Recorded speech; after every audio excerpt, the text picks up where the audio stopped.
Throughout the 20th century and beyond, the United States' foreign policy in Africa has been marked by interventions of covert operations, often aimed at furthering its strategic interest in the region.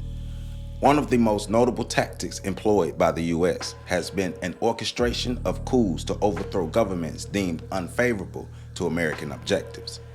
Today, we explore the history of U.S.-led coups in African countries, examining the motivations behind these interventions and their lasting impacts on the continent.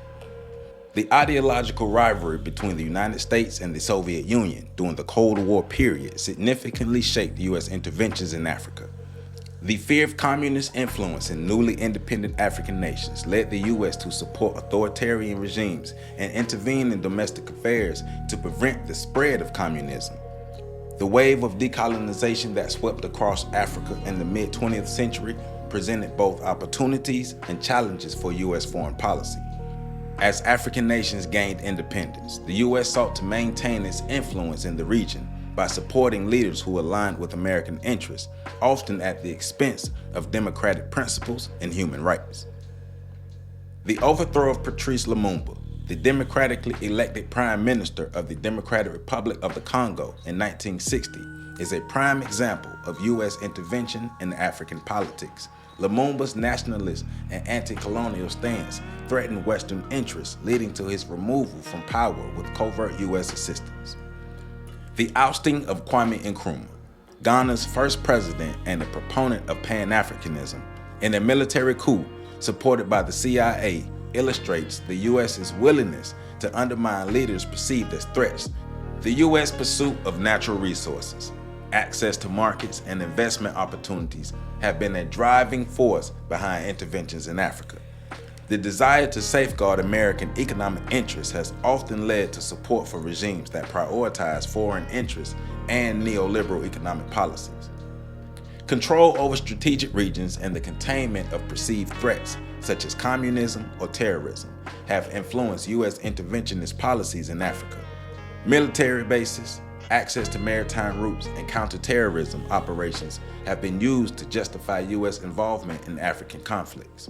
The promotion of democracy and human rights has been cried as a justification for U.S. interventions in African countries. However, these principles have often been selectively applied, with the U.S. supporting authoritarian regimes that serve its interests while disregarding democratic norms.